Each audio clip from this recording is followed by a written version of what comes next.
तो hello everyone, welcome to Guidely. और आज के इस धमाकेदार सेशन में हम लोग करने वाले हैं टॉप 20 कंप्यूटर एमसीक्यू।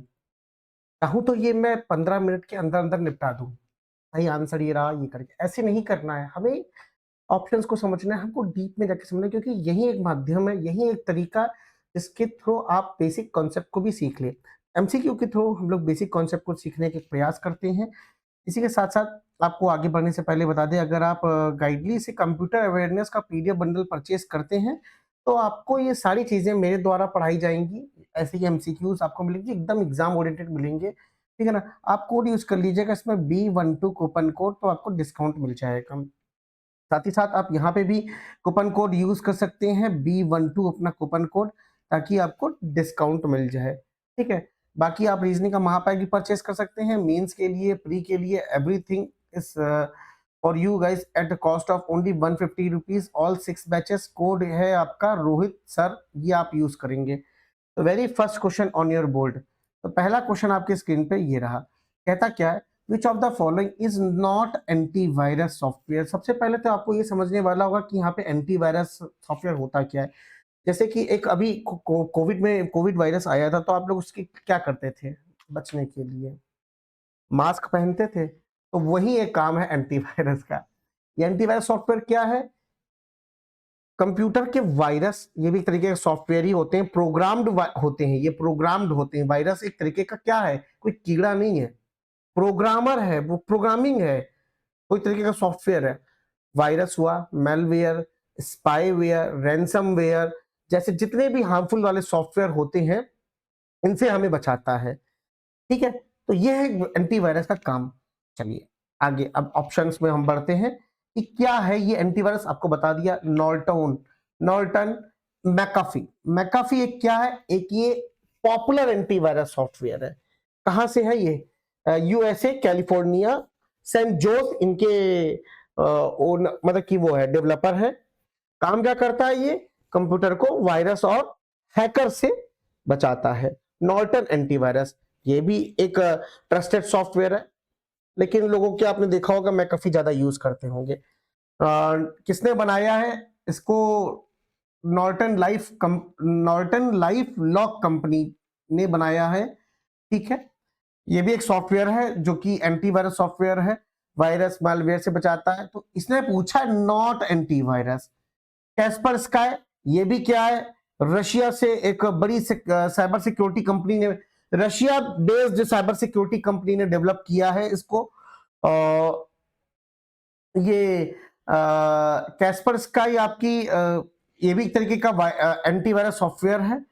बट ये बर्न क्या है? ये बर्न टर्म कहाँ यूज होता है आपको पता होगा, तो आप टर्म से भी पहचान सकते हैं थोड़ा कॉमन सेंस से कि बर्न कर दो।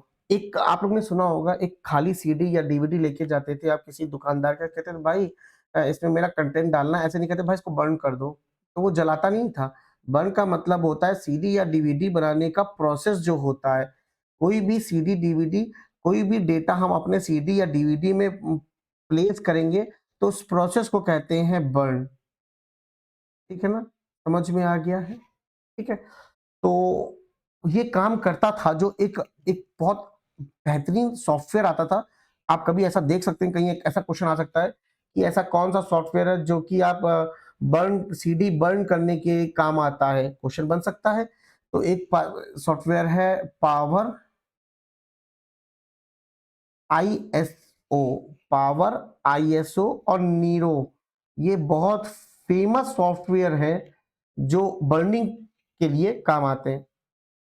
ठीक है ना? तो आंसर क्या है इसका? पर अगला क्वेश्चन आपकी स्क्रीन पे ये रहा, बेहतरीन क्वेश्चन। तो क्या कहता है क्वेश्चन? पढ़िए। क्वेश्चन कहता है along with a computer IP address, another unique number given to each computer using ethernet is something called। क्या बोलते हैं इसको? पहले तो हम समझे पोर्ट पोर्ट नंबर क्या होता है। पहले तो समझिए पोर्ट नंबर क्या होता है। पोर्ट नंबर एक होता है सर्वर के अंदर एक स्पेसिफिक सर्विस होती है उसको आइडेंटिफाई करने के लिए। सर्वर के अंदर एक स्पेसिफाई सर्विस होती है, उसको आइडेंटिफाई करने के लिए पोर्ट नंबर होते हैं। जैसे कि पोर्ट नंबर 80, पोर्ट नंबर 80 किसके लिए है? HTTP, HTTP, ठीक है। ऐसे कई पोर्ट नंबर होते हैं, वो हम लोग अपने बैच के डिटेल में समझेंगे। पोर्ट नंबर HTTP, ठीक है। तो ये मेरे computer IP address and all, इसकी अलग चीज है। यूआरएल क्या होता है? इसको बोलते हैं यूनिफॉर्म रिसोर्स लोकेटर। जैसे कि आपका www.gately.com, ये क्या यूआरएल एड्रेस है। वर्चुअल एड्रेस क्या कहते हैं? वर्चुअल एड्रेस ऑपरेटिंग सिस्टम के द्वारा प्रोसेस को, किसी भी प्रोसेस को दिया गया मेमोरी एड्रेस होता है, तो वर्चुअल एड्रेस होता है। बचा क्या? MAC address. आइए अब आपको हम डिटेल में ले चलते हैं मैक एड्रेस और आईपी एड्रेस। फुल फॉर्म को समझते हैं पहले। मैक एड्रेस का फुल फॉर्म क्या होता है? Media access control. Media access control, ठीक है। आईपी का फुल फॉर्म क्या होता है? Internet protocol. इंटरनेट प्रोटोकॉल, ठीक है ना। मैक एड्रेस क्या होता है? ये एक तरीके का फिजिकल एड्रेस होता है। फिजिकल एड्रेस है, ठीक है। ये एक तरीके का फिजिकल एड्रेस है। और आईपी एड्रेस क्या है? ये एक तरीके का लॉजिकल एड्रेस है। Logical address. तो याद रखिएगा कि फिजिकल एड्रेस कौन सा होता है, लॉजिकल एड्रेस कौन सा होता है, ठीक है ना। बाकी मैं कहूं कि चेंज कौन सा होता है? आईपी एड्रेस चेंज होता है, टाइम टू टाइम चेंज होता रहेगा। बट मैक एड्रेस हार्डवेयर से लिंक्ड होता है, तो जब तक आप हार्डवेयर नहीं चेंज करोगे तब तक मैक एड्रेस नहीं चेंज होगा। दैट मीन्स मैक एड्रेस हमेशा फिक्स्ड होता है, हार्डवेयर के चिप में आता है वो, तो वो कभी भी चिप वो नहीं चेंज होता है। समझ में आ गया है? अगला सवाल पढ़े। चलिए अगला सवाल आपके सामने, ये तो नॉर्मल है। Jack Kilby is inventor of which of the following. अब आपको ये याद करना पड़ेगा कि जैक किल्बी किसके इन्वेंटर हैं। ये आपको आज याद कर लीजिए, ये आईसी के इन्वेंटर है, इंटीग्रेटेड सर्किट, ठीक है ना। बाकी ट्रांजिस्टर माइक्रो प्रोसेसर के इन्वेंटर कौन है, ये इसके बारे में देख लेते हैं, ठीक है ना। देखिए यहाँ पे आपको मैं बता दूं सबसे पहले तो कि ट्रांजिस्टर और माइक्रो प्रोसेसर किसी एक व्यक्ति के द्वारा ये इन्वेंटेड नहीं किया है। तो जैसे हम क्यों, ट्रांजिस्टर का आविष्कार किस कब हुआ? 1947, ये याद रखिएगा, ईयर 1947। कभी कभी पूछ लेता है। जॉन बाल्डिन, चल जा पेन भाई, पेन क्यों नहीं चल रहा? स्लाइड भी हो गई क्या? चल गई, अच्छा, ठीक है। पहले व्यक्ति का नाम था जिनका साथ है इसमें, वो है जॉन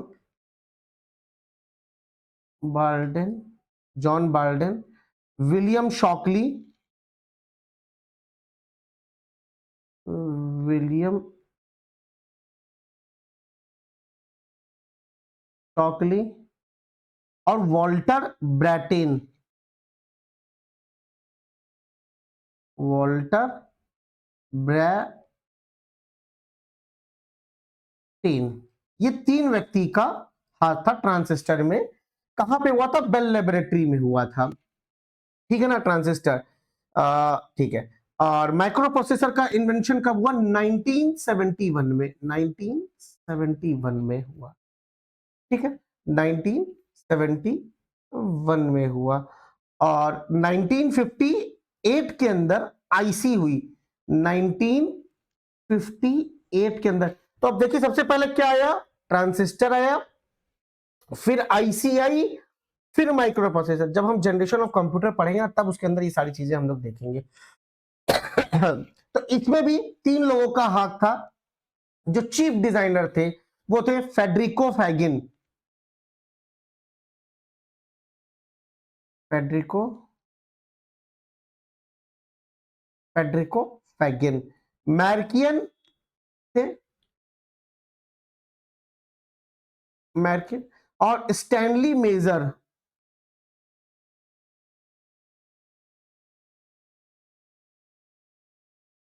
ये लोग थे, ठीक है ना। चलिए अगला क्वेश्चन आपकी स्क्रीन पे। ये रहा, that is which among the following is a false with respect to first generation of computer. देखो, फर्स्ट जनरेशन ऑफ कंप्यूटर के रिस्पेक्ट से हमें ट्रू नहीं बताना है, फॉल्स। ऑफ कोर्स कहीं ना कहीं फर्स्ट जनरेशन का है, कुछ ड्रॉबैक होगा, तो फॉल्स बताना है हमको यहाँ पे। तो ये देख लेते हैं, मोर रिलायबल बिल्कुल नहीं। अगर मोर रिलायबल था तो कैसे फर्स्ट जनरेशन का कंप्यूटर मोर रिलायबल कैसे हो सकता है? थोड़ा कॉमन सेंस यूज किया। More reliable and less prone to hardware failure, बहुत फेलियर होते थे हार्डवेयर भाई, तो ये हमारा एक ट्रू कंडीशन नहीं है। अगर मैं बात कर लेता हूं यहां से क्या क्या बन सकता है क्वेश्चन, यहां कह रहा है फर्स्ट जनरेशन के अंदर कौन कौन से कंप्यूटर आते हैं। एग्जाम्पल, इनियक, यूनिवैक और एडवैक।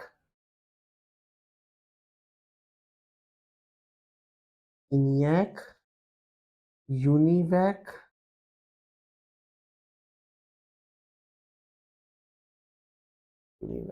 और ईडी वैक,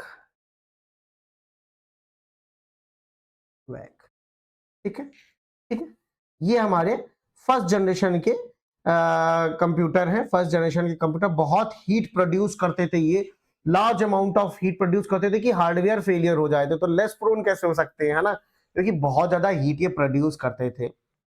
अच्छा, सेकेंड जनरेशन वाले की अगर हम बात करें तो सेकेंड जनरेशन दिख रहा है कि नहीं दिख रहा है, यहां लिख लेते हैं। यहां हम बात करते हैं सेकेंड जनरेशन में। Example, IBM 160, IBM 1620, IBM 709, IBM 7094, ये आपके सेकेंड जनरेशन के सॉरी। थर्ड जनरेशन में यार पूछ लेता है कभी कभी, IBM 360, IBM 360, हनीवेल 6000 सीरीज,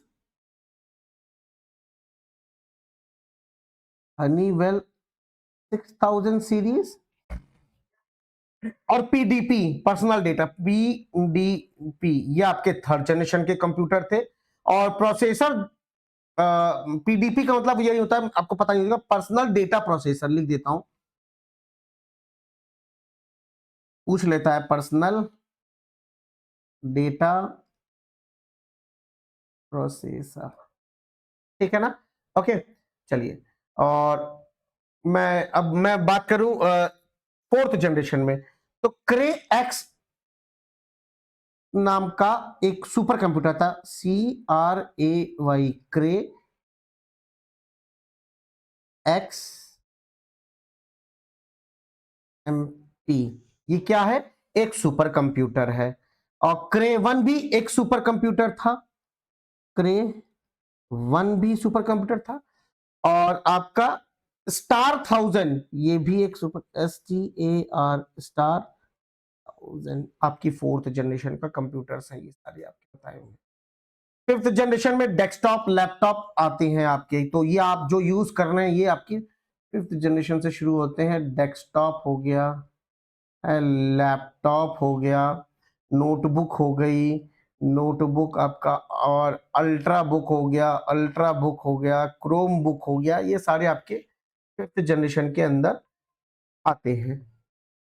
ठीक है, अब आपको यहाँ पे पता होना चाहिए, अभी मैंने हाल ही में एक क्वेश्चन डाला था शॉर्टकट कीज के ऊपर, आप लोग वाकिफ ही नहीं हो। ये जब कंप्यूटर की क्लासेस जा रही है ना, आपको मिल रही है, डेली मिल रही होंगी, अभी तो डेली मिल रही है। जब SBI, IBPS और RBPO का मेंस दोगे दोस्त मेरे ना, रियलाइज होगा कि यार रोहित सर की क्लासेस जो छोटी छोटी आती थी कितनी बेनिफिशियल थी, हम वो कर ली होते तो आज ये क्वेश्चन कर लेते। What is the keyboard shortcut to add new row above given row in Microsoft Excel? तो ये शॉर्टकट की किसका है? हमारे Microsoft Excel का है। तो आंसर है Alt plus I plus R, that is ये option 3 is the correct answer. ठीक है, और अगर मुझे किसी रो को सेलेक्ट करना है, अगर मुझे किसी रो को सेलेक्ट करना है, तो शिफ्ट प्लस स्पेस बार, तो ये किस लिए होता है? किसी की रो को सेलेक्ट करने के काम आता है। और ऑल्ट प्लस F11 ये आपका विजुअल बेसिक एडिटर के लिए है, विजुअल बेसिक एडिटर। और बाकी यार फंक्शन कीज तो मैंने सारे बता रखे हैं आप लोगों को कि एक्सेल के अंदर क्या होगा जब आप कोर्स के अंदर इनरोल करेंगे, तो सारे फंक्शन की F1 से लेके F12 तक के सारे फंक्शन की एक्सेल के अंदर क्या क्या काम आते हैं ये सारी चीजों को हम दिखाएंगे, ठीक है ना। चलिए question number 6, what is an output device that transfer the signal from computer sound into audio. बहुत बेसिक सी चीज है यार ये तो, कि इसका आंसर क्या होगा, बहुत बेसिक चीज है ये। दैट इज स्पीकर से ही तो गाना सुनते हो, स्पीकर से ही तो गाना सुनते हो दोस्त, हाँ या ना, है ना। बाकी के ऑप्शंस क्या कहते हैं, बाकी के ऑप्शन कहते हैं प्लॉटर। तो प्लॉटर क्या होता है, एक तरीके का प्रिंटर होता है, तो कि इसका जो आउटपुट आता है वो होता है विजुअल, विजुअल होता है, कोई ऑडियो नहीं आती है, ठीक है ना। तो इसीलिए इसको नहीं सेलेक्ट किया। ये एक तरीके का प्रिंटर होता है जो कि लार्ज साइज की ड्राइंग को प्रिंट करने के काम आता है, जैसे इंजीनियरिंग ब्लूप्रिंट्स या मैप्स या बैनर के काम आता है प्लॉटर, ठीक है। ग्राफिक कार्ड क्या होता है, ये कंप्यूटर के अंदर होता है, ये कंप्यूटर के अंदर होता है जो कि इमेज वीडियोस एनिमेशंस के प्रोसेस को ये करता है, प्रोसेस करता है, और हाई क्वालिटी एक इमेज या हाई क्वालिटी एनिमेशंस बनाने के लिए काम आता है ग्राफिक कार्ड। गेम खेलते हो हाई ग्राफिक कार्ड के चाहिए होता है क्योंकि हाई ग्राफिक्स चाहिए उसमें, ठीक है। तो ये भी एक विजुअल डेटा है, कोई ऑडियो या साउंड से इसका कोई रिलेशन नहीं आ रहा है। मॉनिटर क्या है, मॉनिटर आपके सामने ये स्क्रीन होती है जिसमें आपको विजुअल्स दिखते हैं, तो ये भी विजुअल से रिलेटेड है। तो कॉमन सेंस की बात है कि यहाँ पे हमारा speaker is the correct answer होगा, ठीक है। और भी टर्म्स आपको पता चल गए हैं। अगला क्वेश्चन कहता है कि while Microsoft application is commonly used for real time chatting, video calls and team collaboration in a business और ऑर्गेनाइजेशन सेटिंग। तो हमारे पास यहाँ पे जब भी हम अपनी ऑफिस की कोई भी मीटिंग करते हैं तो या तो वो गूगल मीट पे करते हैं या तो फिर माइक्रोसॉफ्ट टीम पर करते हैं। तो ये आंसर है माइक्रोसॉफ्ट टीम। माइक्रोसॉफ्ट एक्सेल क्या है, ये एक डेटाबेस सॉफ्टवेयर है, आपको बता दें, जिसमें डेटा को मैनेज करते हैं। पावर पॉइंट्स में हम लोग स्लाइड्स बनाते हैं, माइक्रोसॉफ्ट पावर वर्ल्ड के अंदर हम लोग डॉक्यूमेंट बनाते हैं, माइक्रोसॉफ्ट वन नोट के अंदर हम अपने नोट्स को लिखते हैं। ये सारे अलग अलग सॉफ्टवेयर हैं, अलग अलग इनके पूरा काम आता है। तो ये सारे जो है किसके सॉफ्टवेयर है, ये माइक्रोसॉफ्ट के सारे सॉफ्टवेयर हैं, ये पैकेज है माइक्रोसॉफ्ट का। तो उनमें से एक पैकेज आता है माइक्रोसॉफ्ट टीम करके आता है, इसका आइकन कैसा होता है मैं आपको दिखा देता हूं तो आप लोगों को सही होगा। माइक्रोसॉफ्ट टीम आइकन आप लोग ने देखा होगा, लेकिन आप लोगों ने कभी नोटिस नहीं किया होगा कि यार अच्छा ये होता है माइक्रोसॉफ्ट टीम का आइकन। कॉपी इमेज, मेरी फाइल किधर है, ये रही मेरी फाइल, और हम लोग किस नंबर पे हैं, ठीक है, ये भी पार कर चुके ये। तो ये इस तरीके से कुछ आइकन होता है, आपको अब दिखेगा, ये होता है माइक्रोसॉफ्ट टीम का आइकन। आप लोगों में से बहुत से लोगों ने देखा भी होगा, ठीक है ना। चलिए आगे बढ़ते हैं हम लोग।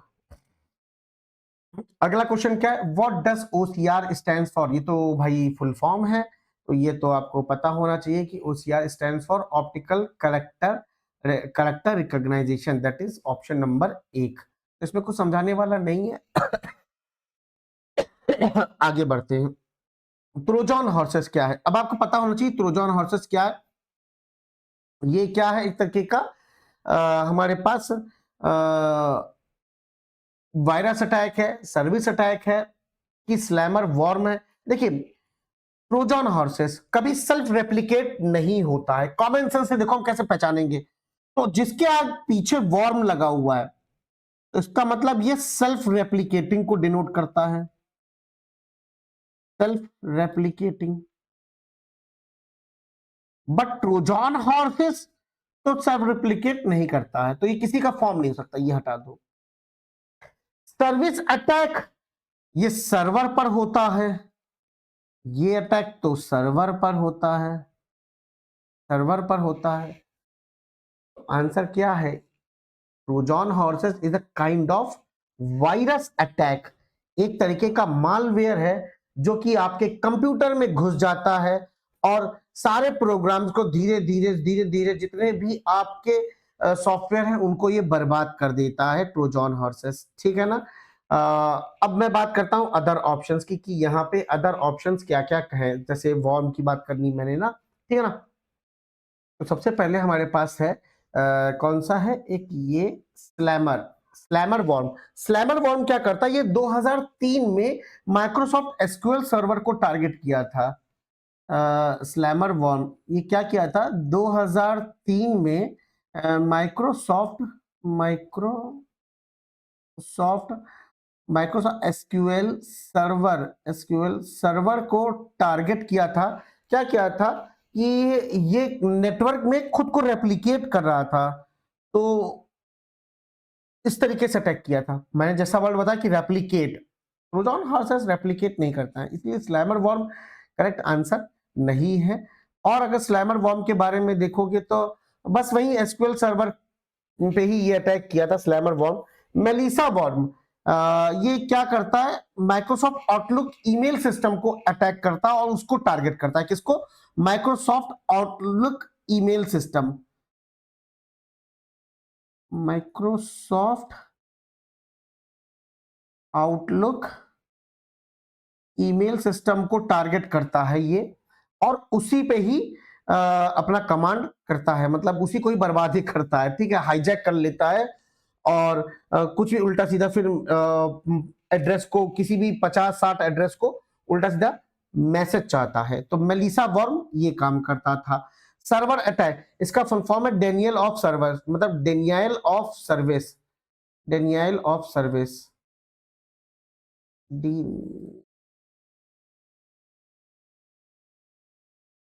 Service, DOS। एक साथ खूब ढेर सारी रिक्वेस्ट भेज देना, ये होता है, ताकि ऐसी रिक्वेस्ट भेजो जैसे जैसे कि आप सभी को भी मैं एग्जांपल बताता हूँ। सर्वर इसका एसबीआई का लॉस हो जाता है, क्यों, बहुत ज्यादा रिक्वेस्ट आ रही, मेरा रिजल्ट दिखाओ, मेरा रिजल्ट दिखाओ, तो वो सर्वर डाउन हो जाता है, मशीन डाउन हो जाती है, नेटवर्क डाउन हो जाता है, इनएक्सेसिबल हो जाता है, तो उसे कहते हैं डीओएस। तो आप लोग क्या करते हो, डीओएस करते हो जब भी एसबीआई का रिजल्ट आता है तो, ठीक है ना। समझ में आ रहा है, पूरी चीजें समझ में आ रही है। अगला क्वेश्चन देखते हैं क्या है। अगला क्वेश्चन क्या, टेक्नोलॉजी एट द, इसको देखो आप डिफाइन करिए पहले, तो हर एक चीज को, पार्ट को डिफाइन करिए। ये बहुत अच्छा क्वेश्चन है ये। देखिए पहला, ये आपका जो शुरुआत के ये दिया रहता है एट द रेट से पहले, पहले इसको बोलते हैं हम लोग यूजर नेम। क्या बोलते हैं, यूजर नेम बोलते हैं।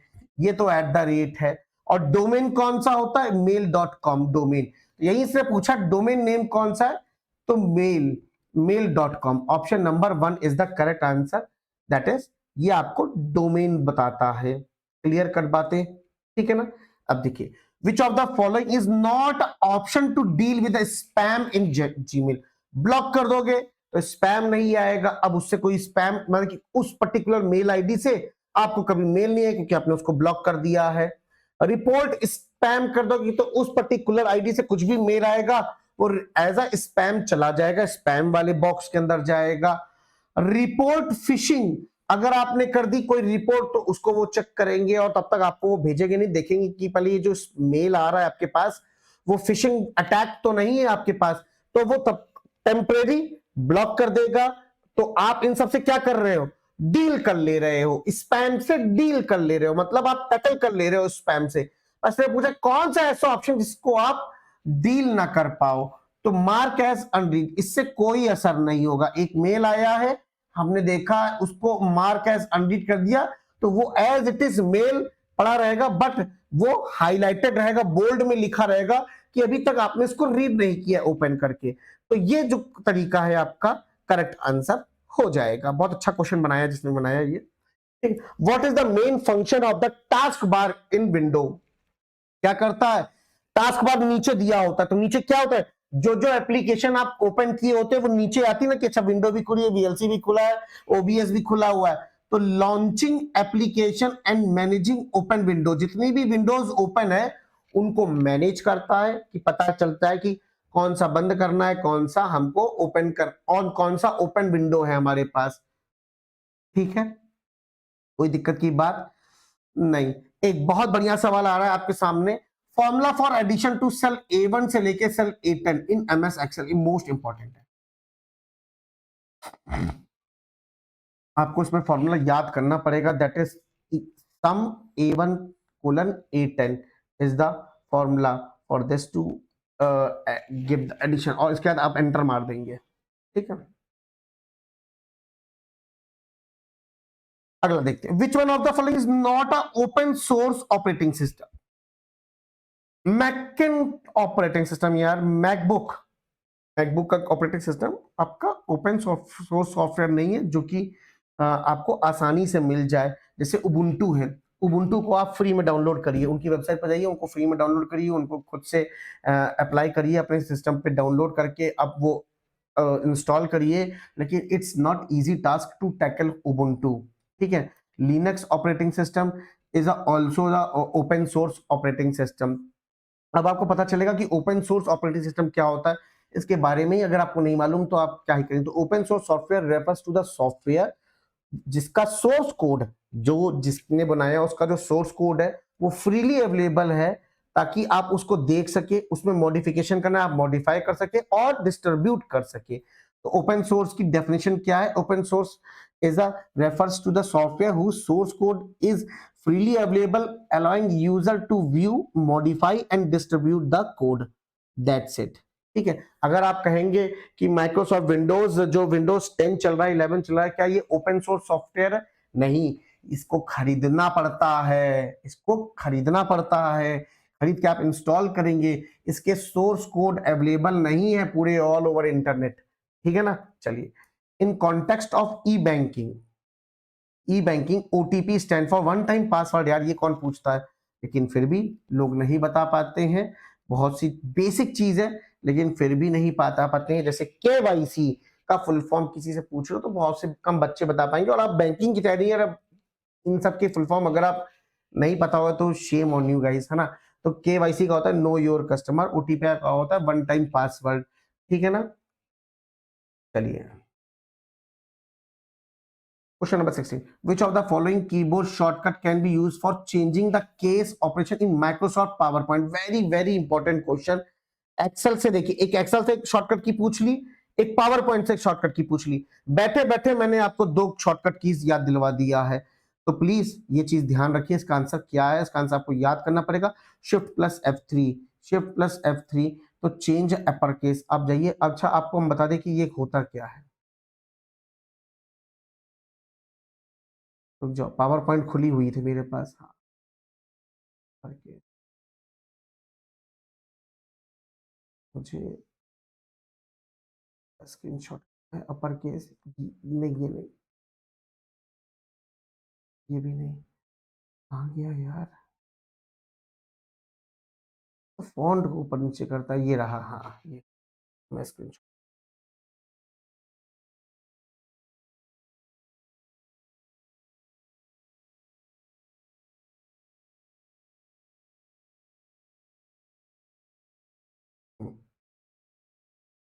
आपको एक इमेज दिख रही है?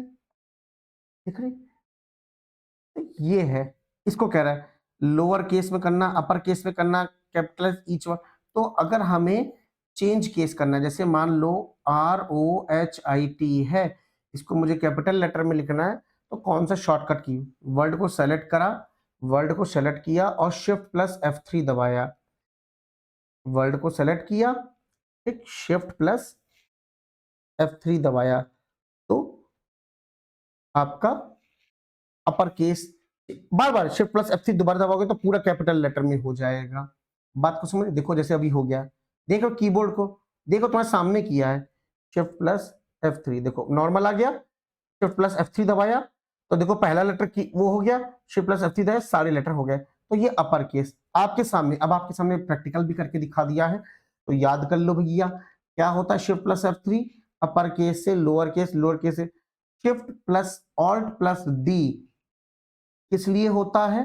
शिफ्ट प्लस ऑल्ट, इसमें तो दिया हुआ नहीं है लेकिन मैंने बता देता हूं, shift plus alt plus D, D for होता है डेट, तो जो करंट डेट है वो इंसर्ट हो जाएगी इससे, ठीक है।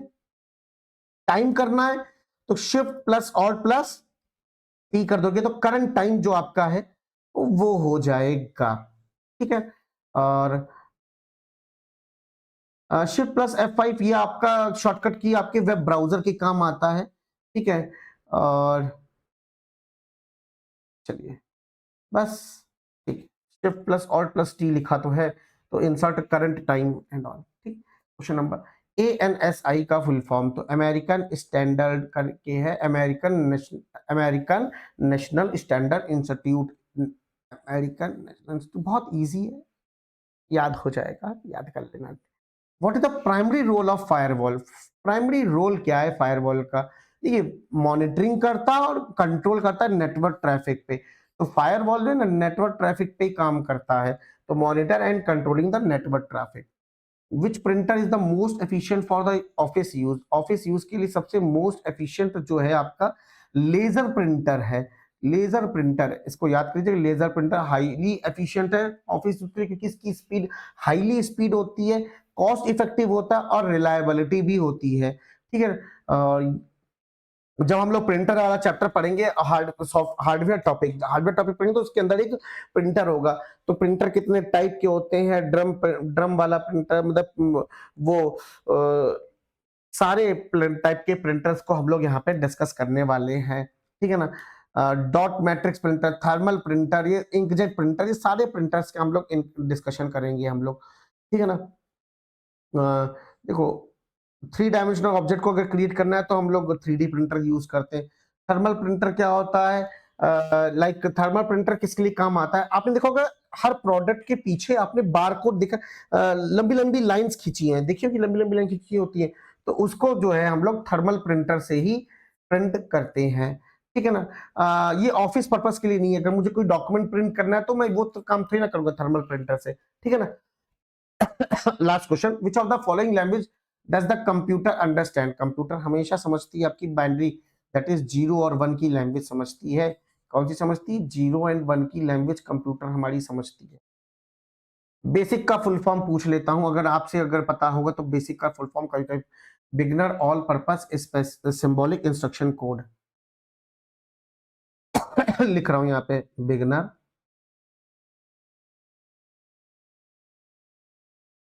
All purpose symbolic instruction code, symbolic instruction code. तो कैसे लगे आज के आपको 20 क्वेश्चंस? आपके अगर बहुत अच्छे लगे आपको ये 20 क्वेश्चंस, तो नेक्स्ट 20 क्वेश्चंस के लिए कमेंट सेक्शन में लिख दो कि yes sir we want next 20 questions, आपके सामने आ जाएंगे। आप एमसीक्यू से तैयारी कर सकते हैं, प्लस आप कंप्यूटर अवेयरनेस का पीडीएफ बंडल ले सकते हैं, लिंक आपको डिस्क्रिप्शन में मिल जाएगा। कोड आप यूज कर सकते हैं B12 और 12% का डिस्काउंट ले सकते हैं। Till that, thank you so much guys for coming this and checking out this classes. Bye, take care, have a nice day.